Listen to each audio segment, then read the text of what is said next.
Merhaba arkadaşlar, Sevgiyle Yaşam YouTube kanalıma hoş geldiniz. Bugün kadayıf sarmasını çok farklı bir şekilde yapacağım ve fırında pişireceğim.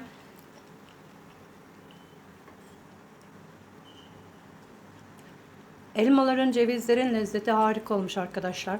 Üzüm çok yakıştı. Bu lezzeti mutlaka deneyin. Bu lezzeti yapmak için öncelikle bir kase sıcak suyun içerisine 2 avuç kuru üzümü koydum. Onu kenara alıyorum. Kenarda güzelce yumuşasın. Şimdi yapımına geçiyorum. Elmaların kabuklarını soyuyorum. 2 tane elma kullandım ben. 400 gram kadayıfım var. Bir kasede ceviz kullanıyorum. 1 tatlı kaşığı da tarçın kullanacağım. Şurubu içinde sırası geldiğinde onun ölçülerini de vereceğim sizlere arkadaşlar. Elmaları soyduktan sonra çekirdeklerini çıkarıyorum ve dilimleyerek çok küçük parçalara ayırıyorum. Bu şekilde küp küp kesiyorum. 2 elmanın ikisini de kullandım.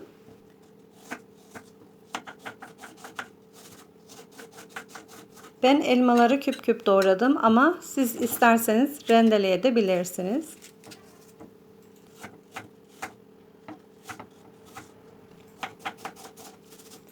Üzümleri güzelce sıktım, suyunu aldım.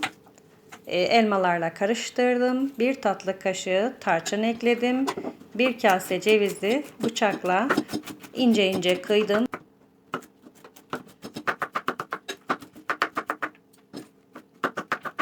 İsterseniz dövecekle de dövüp koyabilirsiniz. Hepsini bir güzel harmanladıktan sonra kenara alıyorum. Kadayıflarımı koyacağım tepsimi tereyağıyla güzelce yağlıyorum. Bolca yağlamanız gerekiyor. Altının da güzel kızarması için bolca tereyağıyla yağlayın. Kadayıfları poşetten çıkarmadan kullanıyorum. Çünkü çok çabuk kuruduğu için poşetin içerisinde kalacak kullanmadığınız kısımlar. Masanın üzerine uzun şerit şeklinde kadayıfı yayıyorum. Elimle düzeltiyorum biraz.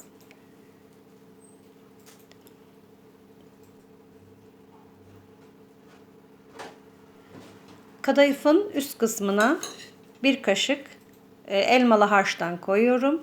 Yaprak sarar gibi rulo halinde sarıyorum. Sardığım parçayı tepsiye yerleştiriyorum.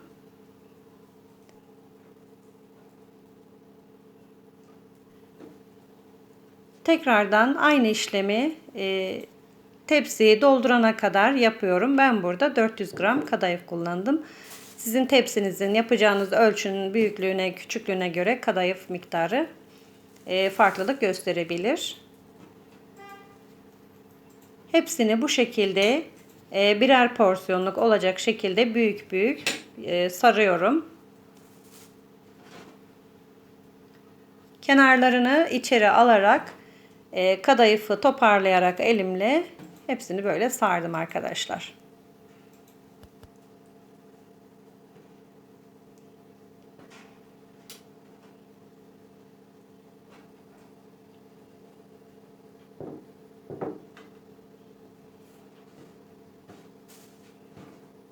Kadayıfları eğer poşetinden çıkarmadan bu şekilde sararsanız çok daha yumuşak olur.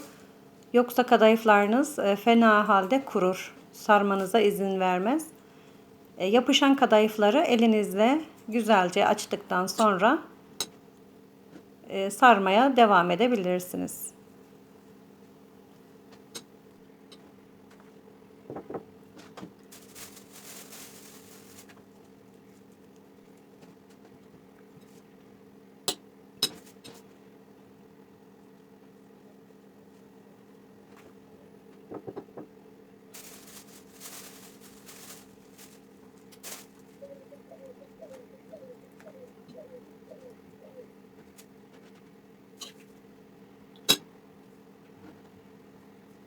Kadayıfların hepsini sardıktan sonra şurubunu yapmaya geçiyorum. 2 bardak şeker, 2,5 bardak da su kullanacağım. Bardak ölçüm 250 milim var arkadaşlar. Kupayla koydum ama bir su bardağı kadar büyüklüğü var. 2,5 bardakta suyumu koyarak ocağa alıyorum. Kaynayan şurubumun içerisine 1 tatlı kaşığı kadar limon suyu koyuyorum. Bir dilim de limon bırakıyorum içerisine. 5 dakika kaynatıyorum bu şekilde. Sonra ılımaya bırakıyorum. Sardığım kadayıfların üzerine tereyağı gezdiriyorum. Tereyağı 250 gram tereyağı kullandım. Güzelce erittim. Sıcak sıcak kadayıfların üzerine döktüm. Fırçayla yaptım arkadaşlar. Çok daha iyi oldu. Kadayıfın her yerine bu şekilde yağlar ulaştı. Şimdi fırına veriyorum. 200 derecelik fırında yarım saat pişti. Fırınınızın pişirme durumuna göre pişirme şeklini ayarlayabilirsiniz. Nar gibi kızarması gerekiyor. Fırından çıktıktan sonra 3-4 dakika ilk sıcaklığı çıktıktan sonra soğuyan şerbetimizi kadayıfımızın üzerine gezdiriyoruz.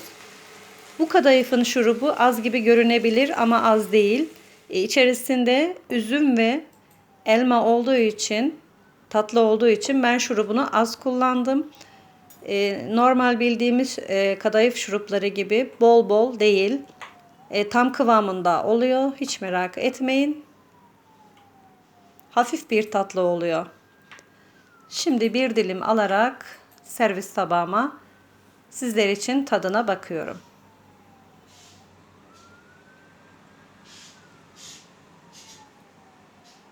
Kadayıfın yanında dondurmayla servis etmenizi öneriyorum.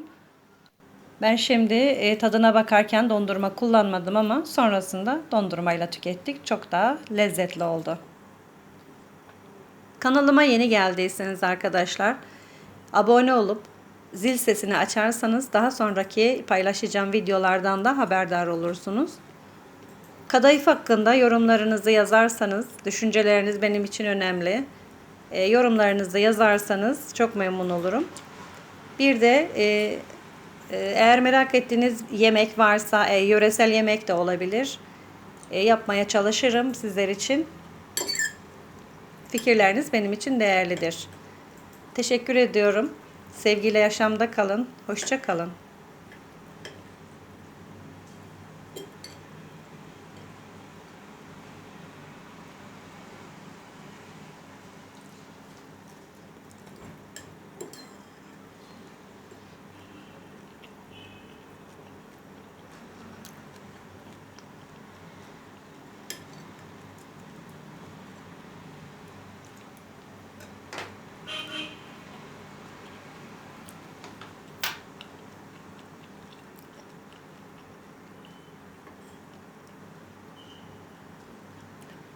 Elmaların, cevizlerin lezzeti harika olmuş arkadaşlar. Üzüm çok yakıştı. Bu lezzeti mutlaka deneyin. Şahane bir lezzet olmuş. Sevdiklerinizle paylaşın diyorum. Sevgiyle yaşamda kalın. Hoşça kalın.